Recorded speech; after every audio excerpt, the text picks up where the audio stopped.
Oke, hai, selamat siang. Hari ini saya akan mengajar mengenai kedudukan dan peran pemerintah daerah dalam rangkaian materi kita di kelas 10, yaitu otonomi daerah. Pemerintah daerah merupakan perpanjangan tangan dari pemerintah pusat dalam satu negara. Indonesia adalah negara yang wilayahnya terbagi atas daerah-daerah yang sering disebut dengan provinsi. Kemudian provinsi juga dibagi menjadi daerah-daerah yang sering disebut dengan kabupaten atau kota. Indonesia memiliki 34 provinsi dari Aceh sampai Papua. Kemudian provinsi ini kemudian dibagi menjadi beberapa kabupaten dan kota. Kabupaten di Indonesia ada sekitar 415. Sementara ada juga satu kabupaten administratif. Kota di Indonesia ada 93. Kemudian ada 5 kota administratif. Maka jumlah keseluruhan baik itu kabupaten, kabupaten administratif, kota dan kota administratif adalah 514. Lalu mengapa ada kabupaten administratif dan ada kota administratif?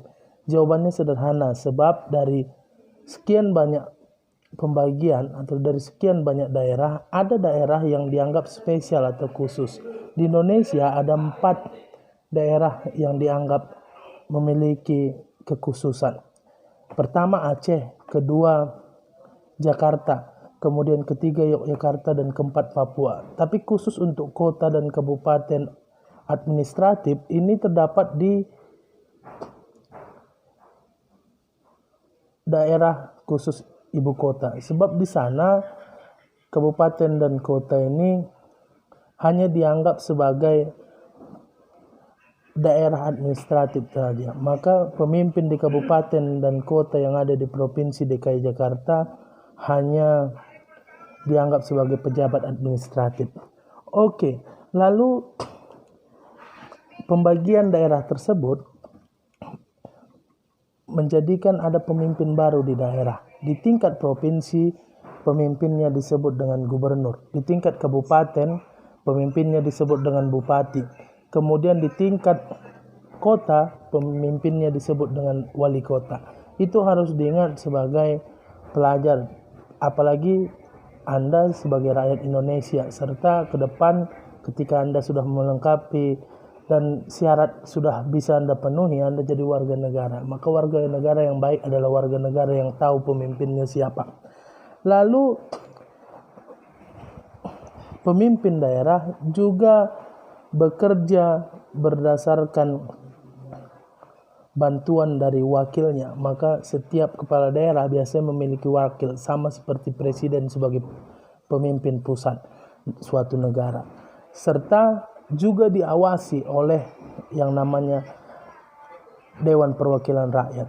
Meski sering kita sebut dengan istilah Dewan Perwakilan Daerah atau DPRD, maka saya mau menginformasikan ke Anda bahwa gubernur menjebatani dan memperpendek rentan kendali pelaksanaan tugas dan fungsi pemerintah, termasuk dalam pembinaan dan pengawasan terhadap penyelenggaraan urusan pemerintah pada strata pemerintahan kabupaten dan kota. Oke, lalu ada keistimewaan dari kepala pemerintahan daerah. Ada istilah tugas perbantuan atau dalam istilah kewarganegaraan disebut dengan Medibiwain. Medibiwain dianggap sebagai keikutsertaan pemerintah daerah untuk melaksanakan urusan pemerintah yang kewenangannya lebih luas dan lebih tinggi di daerah tersebut. Maka anak-anak saya sekalian, lihat nanti buku Anda di halaman 118 dan Anda akan menemukan istilah kewarganegaraan tersebut. Lalu apa saja kewenangannya? Kewenangan dalam ruang lingkup ini, pertama, materi yang dilaksanakan tidak termasuk rumah tangga daerah-daerah otonom. Kemudian yang kedua, dalam menyelenggarakan tugas pembantuan, daerah otonom memiliki kelonggaran untuk menyesuaikan segala sesuatu dengan kekhususan daerahnya sepanjang peraturan memungkinkan. Ketiga, dapat diserahkan tugas pembantuan pada daerah otonom saja. Contoh, pada saat pembangunan jalan layang, underpass yang ada di Simpang Titik Kuning, yang membuat underpass tersebut Menteri PU. Lalu di dalam underpass tersebut ada relief kesukuan yang merupakan kearifan lokal dari rakyat Sumatera Utara. Ini bukti bahwa meski yang mengerjakan pusat tapi membuat relief diberikan kelonggaran bagi pemerintah daerah. Maka itu contoh yang paling nyata. Lalu beberapa urusan yang merupakan kewenangan pemerintah daerah untuk kabupaten kota meliputi beberapa hal seperti berikut. 1. Perencanaan dan pengendalian pembangunan. 2. Perencanaan, pemanfaatan dan pengawasan tata ruang. 3. Penyelenggaraan ketertiban umum dan ketentraman masyarakat. 4. Penyediaan sarana dan prasarana umum. 5. Penanganan bidang kesehatan. 6. Penyelenggaraan pendidikan. 7. Penanggulangan masalah sosial. 8. Pelayanan bidang ketenagakerjaan. 9. Fasilitas pengembangan koperasi usaha kecil dan menengah. 10. Pengendalian lingkungan hidup. Dan terakhir pelayanan pertanahan. Lalu yang menjadi dasar hukum dari tugas pembantuan atau MDBWN ini adalah Peraturan Pemerintah Nomor 2 Tahun 2015 tentang kewenangan provinsi sebagai daerah otonom adalah meliputi bidang pertanian,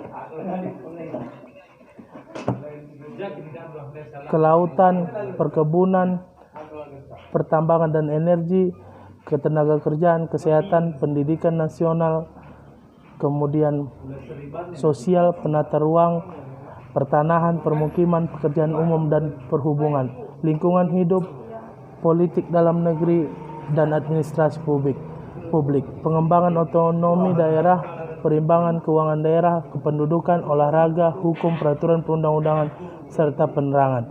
Ini bukti bahwa daerah, khususnya kepala daerah, memiliki beberapa kewenangan karena diberikan hak otonom oleh pemerintah pusat.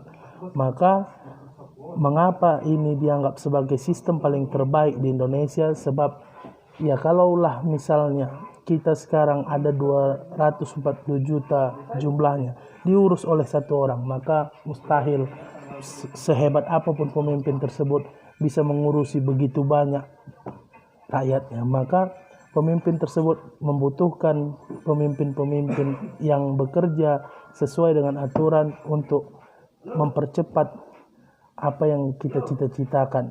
Cita-cita di mana negara kita ini dilahirkan, yaitu mewujudkan keadilan sosial bagi seluruh rakyat Indonesia. Seorang pejabat pusat atau daerah dilarang merangkap jabatan sebagai berikut. Pertama, pejabat negara lainnya sesuai dengan peraturan perundang-undangan. Kedua, komisaris atau direksi pada perusahaan negara atau perusahaan swasta. Ketiga, pemimpin organisasi yang dibiayai dari anggaran pendapatan belanja negara dan atau anggaran pendapatan belanja daerah. Inilah yang harus diketahui. Lalu terakhir, harus ada indikator yang dimiliki oleh pemimpin daerah untuk mengurusi daerahnya. Pertama, namanya kapabilitas. Kapabilitas itu adalah kemampuan aparatur. Kedua, integralitas atau mentalitas. Pemimpin daerah harus punya mental mengurusi daerahnya sendiri. Sebab yang tahu kebutuhan dari daerahnya adalah daerah itu sendiri. Yang mengetahui permasalahan dari satu kaum adalah kaum itu sendiri. Ketiga, aksesibilitas atau penerimaan. Maka pemerintah daerah harus bisa menerima mana peraturan pusat yang cocok dengan daerahnya, mana yang tidak cocok. Kemudian yang ketiga, akuntabilitas, kepercayaan dan tanggung jawab. Yang paling ditakutkan dari sistem otonom yaitu munculnya raja-raja kecil di mana pemimpin daerah menganggap dirinya yang paling benar, sehingga dia berbuat yang ia senangi saja. Konsep dari kekuasaan mungkin Anda tidak lupa, karena ini menjadi soal ujian saya ketika semester 1. Apa kecenderungan dari kekuasaan? Power tend to corrupt and absolute power tend to absolute corrupt. Kekuasaan cenderung korupsi dan kekuasaan mutlak cenderung korupsi yang mutlak. Maka saya kira akuntabilitas salah satu hal yang dianggap bisa dipakai dan dianggap bisa menjaga kehormatan dari kepala daerah, supaya dia tidak berpikir dia jadi raja kecil di daerahnya. Saya kira itu saja pesan saya. Sekali lagi, tetap di rumah. Paling tidak Anda juga harus menyadari bahwa dalam diri Anda ada hak otonom. Yang bisa mengatur diri Anda hanya Anda sendiri. Maka Anda harus tahu mana yang paling baik di antara yang baik. Hari ini Anda harus stay di rumah atau tetap di rumah. Kalau Anda tidak tetap di rumah, maka Anda tidak bisa menjadi pemimpin bagi diri Anda sendiri. Dan yang terutama, kalau bisa selalu cuci tangan. Saya kira itu yang perlu dilakukan.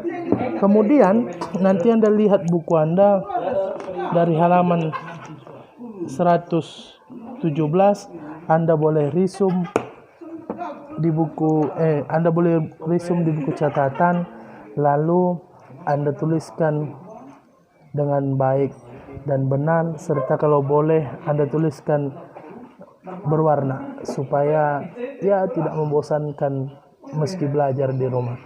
Terakhir, saya mohon maaf kalau ada perkataan saya yang salah. Pada Tuhan saya mohon ampun. Titip salam buat orang tua dan selamat siang. Salam dari SMA RK Deli Murni Deli Tua.